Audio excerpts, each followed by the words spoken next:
Oke, materi yang selanjutnya adalah hal yang dapat menyebabkan pelanggaran di Shopee gitu ya. Jadi pelanggaran di Shopee itu nanti akan menyebabkan toko-toko teman-teman itu mengalami penalti gitu ya. Dan penalti itu akan menyebabkan fasilitas-fasilitas yang diberikan oleh Shopee itu akan dicabut. Misal kita tidak diperbolehkan mengikuti campaign-campaign Shopee gitu ya, promosi-promosi Shopee gitu ya, dan fitur-fitur lain yang disediakan oleh Shopee. Misal kalau seandainya poinnya udah besar, penaltinya sudah besar, misal udah 12 poin, itu kita tidak bisa ngupload produk yang baru gitu ya. Itu harus selesai lebih dahulu apa masa penaltinya gitu. Kalau nggak tidak salah itu sekitar 60 hari gitu ya. Nah, ini teman-teman harus diperhatikan gitu. Yang pertama adalah menjual dengan menggunakan brand yang terkenal. Misalkan sekarang banyak ya orang-orang menjual jersey gitu ya. Contohnya jersey Man City, jersey MU, jersey Juventus, Real Madrid gitu ya. Dengan eh, menggunakan logo-logo seperti kan di contohnya Real Madrid ada Adidas gitu ya. Dan kita kalau produksi gitu ya suka kan memproduksi jersey-jersey liga-liga di luar negeri ataupun di Indonesia.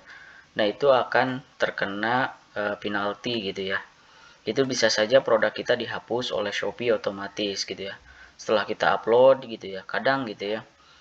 Oh, Kak, ternyata saya bisa lolos loh. Oke, bisa lolos gitu ya. Tapi nanti ketika udah ribuan terjual, ratusan terjual, itu akan mengalami penghapusan gitu ya. Sehingga brand-brand atau produk-produk Anda yang menjual gitu ya, ada logo Adidas, Nike atau brand-brand terkenal lain itu akan dihapus gitu ya. Makanya perlu dipertimbangkan jika teman-teman akan menjual produk-produk yang ada logo atau lambang brandnya gitu. Misal kita buat jual tas KW gitu ya dengan ada logonya Louis Vuitton ataupun Hermes gitu ya atau Gucci gitu ya. Nah, itu otomatis akan dihapus oleh Shopee gitu karena melanggar hak cipta. Kemudian terlambat melakukan pengiriman gitu ya. Misal Anda seorang reseller gitu ya karena suppliernya terlambat gitu ya. 2 hari 3 hari belum dikirim gitu ya. Akhirnya mengalami keterlambatan pengiriman. Nah, ini akan menjadi penumpukan poin, akhirnya nanti akan menyebabkan penalti. Kalau sesekali itu tidak apa-apa, tapi kalau keseringan itu disarankan teman-teman harus memperbaiki tentang alur produksi hingga sampai pengiriman dari segi waktunya ya, ini diperhatikan. Kemudian mengalihkan penjualan ke WA atau platform lain. Misal nih teman-teman jual barang tertentu gitu ya. Oke, kita eh, apa eh, akan menjual barang misal barang ini supaya barang baju contohnya supaya tidak terkena potongan yang lebih. Misal teman-teman mengalihkan ke WA gitu ya karena untuk menghindari admin Shopee yang tinggi. Nah, ini ketika teman-teman ngasih WA ke apa ke pesan itu otomatis akan dihapus langsung oleh Shopee pesan tersebut. Makanya ini dihindari saja.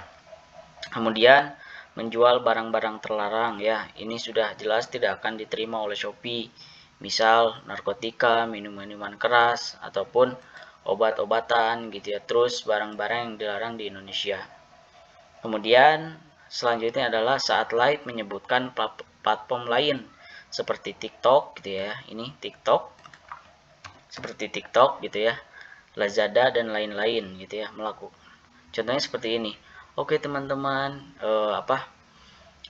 saat ini kita akan menyebutkan nih barang seperti topi gitu ya. Ini kami juga jual di TikTok, di Lazada. Nah, itu tidak boleh. Fokus saja live menyebutkan platform Shopee aja. Kemudian melakukan penipuan kepada konsumen. Karena saat ini memang konsumen juga sudah bisa melakukan pengajuan barang bahwa toko ini penipu gitu ya. Nanti akan ditelusuri oleh Shopee sehingga akan menyebabkan pelanggaran terhadap toko kita. Nah, makanya ini diperhatikan juga dan teman-teman juga bisa lihat dan perhatikan adalah kesehatan toko gitu ya. Nah, seperti ini kesehatan toko, bisa barangkali teman-teman bisa lihat ada 3 aspek metrik. Yang pertama pesanan terselesaikan, terus kemudian produk yang dilarang, kemudian pelayanan pembeli. Nah, ini harus diperhatikan dari mulai targetnya harus berapa ya. Dan di sini teman-teman juga bisa melihat bagaimana apakah ada pelanggaran yang terjadi gitu ya, ataupun apakah ada poin yang sedang berlangsung. Misal nih, saya ada keterlambatan nih, contohnya 1. Nah, ini kalau 1 masih aman, tetapi kalau sudah banyak itu tidak disarankan atau tidak baik ya, begitu teman-teman. Nah, fungsinya apa toko semakin baik? Nanti kita akan mendapatkan star plus seperti ini. Star ya. Jadi tahapannya penjual biasa, star, kemudian nanti akan mendapatkan star plus gitu ya. Nah, ini saya cek gitu ya. Teman-teman nanti bisa menikmati fitur-fitur yang lebih ketika toko teman-teman itu sudah baik, yaitu dengan star gitu ya. Terima kasih.